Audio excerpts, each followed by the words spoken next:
salaamaaleykum sama gars yi ñu leen di nuyu di leen ziar di am mbégte dajawaat ak yéen tey ci beneen vidéo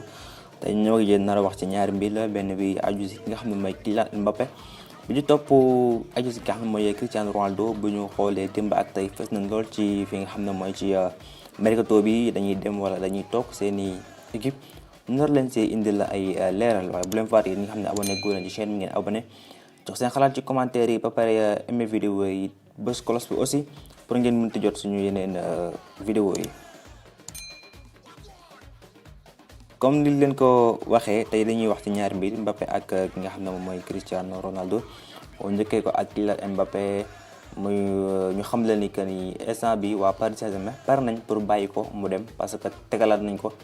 beneen offre ngir mu mën a prolonger contrat waaye dafa bañ ba léegi moo tax ba tax na waa Paris Saint-Germain pare nañ pour bàyyi ko mu daal di dem équipe bu gën a jege nag pour jënd ko jamono ji mooy Real Madrid parce que Kylian Mbappé bëgg-bëggam jamono ji mooy football li nga xam ne mooy équipe bu merengue bi mu football ci côté Carlo Ancelotti waaye jafe-jafe fi mu nekkee moom mooy offre bi nga xam ne Real Madrid joxe na ko démb muy 160 millions waa Paris Saint-Germain dañ ko rejeté te bi ñu xëyee tey ci suba ki nga xam ne mooy Leonardo di directeur sportif yore wàllu jënd ak jaay mi fële ca Paris Saint-Germain dafa joxe ay leeral ni que moom narul jaayee 160 millions ki nga xam ne Kylian Mbappé Real Madrid su ko bëggee jënd faaw mu fay loo xam ne mu ëpp li ñu ko jëndee woon ca 2017 ca Monaco bu ñu fàttali ko ci loolu Paris Saint-Germain mi ngi ko jëndee woon 180 millions la ko jëndee woon te Leonardo nee na ngir ñu jaay ko waa Real faaw ñu fay lu ëpp loolu waaye tamit yëglekaay bi nga xam ne mooy Le Parisien xam nañu tamit tey ne Paris 220 millions lay laaj ki nga xam ne mooy Real Madrid ngir ñu jaay leen ki nga xam ne mooy Kylian Mbappé bi ñu fàttali tamit Kylian Mbappé contrat mi nga war a jeex juin 2022 tamit mercato bi jamono li ci des matul semaine 7 jours kese moom moo des ci mercato bi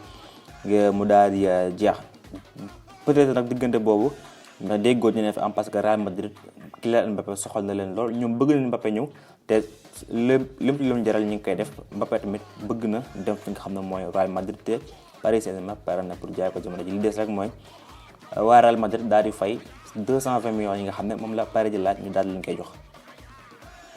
bu ñu jugee ci Kylian Mbappé day ñëw ci Cristiano Ronaldo mu nekk xibaar boo xam ne xaw na bett ñu bari parce que si jamono yële weesu Cristiano Ronaldo xamle woon na que ni du dem dafay des fi nga xam ne mooy Juventus waaye agent bi nga xam ne mooy Jorge Mendes moo ko doon poussé di ko forcer ngir mu dem fële ca Manchester City ba démb ci lañ xam que ni Cristiano Ronaldo d'accord na pour dem fële ca Manchester City. te li nga xam ne moom la waa Juventus laaj bariwul taxu ko duul noonu parce que 25 millions kese lay laaj te mën nañoo jàpp tamit ne que ni Chris dina dem fële ca Manchester City parce que ki nga xam ne moom la Manchester City bëggoon muy Harry Kane dafay mujjee toog ca Tottenham kon mën nañoo jàpp ni Cristiano Ronaldo moo nar a doon deuxième option wam moo nar a dem fële ca Manchester City mu nekk loo xam tamit dina nekk lu rëy ci wàllu football ci ki nga xam ne mooy Cristiano Ronaldo parce que kenn xaaru ko woon ci club bu Guardiola bi mu nar faa dem jouer saison bii ni ñu ne te tamit dem bi mën na yomb parce que ki nga xam ne mooy entraîneur Juventus bi fi nekk jamono ji compté wul lool ci nga xam ne moom mooy Cristiano Ronaldo li ko gënal mooy football li nga xam ne mooy Dybala bay xool loolu lañ njëkkoon wax bi muy doog a ñëw kenn ni Dybala la bëgg a teg ci équipe bi mu doon staru équipe am ba tax na moo tax waa Juventus sonn nañu lool ci téye ki nga xam ne mooy Cristiano Ronaldo buñ ci gisee offre dañ koy daal di jaay ba xam ne lañ que ni waa Fabrizio Romano ñoo xam ne ni que ni 25 millions rek lay xaar ci moom ngir ñu bàyyi ko mu dem te Manchester City ki leen taxoon ti sonn muy Harry Kane ñëwatul dafay des Tottenham xëy na kon ñun dinañ concentré ci nga xam ne moom mooy Cristiano Ronaldo loolu la yëgalekaay yu bari daal di xamle en tout cas daal Cristiano Ronaldo jege na lool Manchester City Kylian Mbappé jege na lool Real Madrid di leen continuer tamit di leen ko toppal xool fan lay mujjee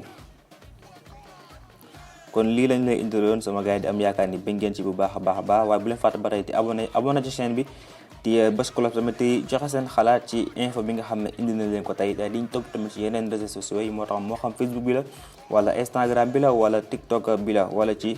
YouTube bi di leen jox di daje ba beneen yoon ak ci beneen vidéo jaa ngeen jëf